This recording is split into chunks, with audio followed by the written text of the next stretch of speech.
नाज़रीन ताकि ॿुधाईंदा हलूं त डिप्टी कमिश्नर उमरकोट ताहिर अली मेमण पारां डिप्टी कमिश्नर ऑफिस जे दरबार हाल में डिज़ास्टर रिस्क रिडक्शन फॉर्म जी अहम गॾिजाणी खे ख़िताब कंदे चयो त उमरकोट में डिज़ास्टर रिस्क रिडक्शन फॉर्म सां लाॻापियल समूरा खाता कुदरती आफ़तुनि खे मुंहुं ॾियण जे लाइ बहितर हिकमत अमली जोड़ण जे लाइ कोशिशूं तेज़ कनि त जीअं ईंदड़ कुदरती आफ़तुनि सां थींदड़ नुक़सान में घटिताई आणे सघिजे। जी नाज़रीन, रिपोर्ट असद अली बुरगड़ी मुताबिक़ इन मौक़े ते हिन चयो त ताज़ो जानवरनि में विचरंदड़ बीमारी बि हिकु कुदरती आफ़त आहे जंहिंखे कंट्रोल करण जे लाइ हिन फॉर्म जा समूरा मेंबर पंहिंजी ज़िमेदारी क़बूल कंदे पंहिंजे हिसे जो कमु बहितर तरीक़े सां अंजाम ॾियनि त जीअं जानवरनि में विचरंदड़ बीमारी ते ज़ाब्तो आणे सघिजे ऐं मालूद माण्हुनि में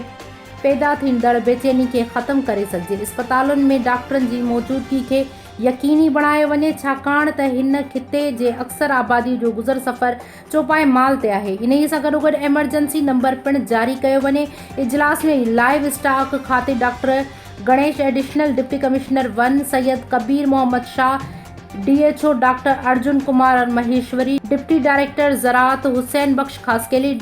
district information officer Qamaruzzaman Bhambhro, AC Umerkot Ghulam Hussain Kanio समेत ॿियनि लाॻापियल इदारनि जे अमलदारनि ऐं सियासी समाजी तंज़ीमुनि जे अॻुवाणनि शिरकत कई।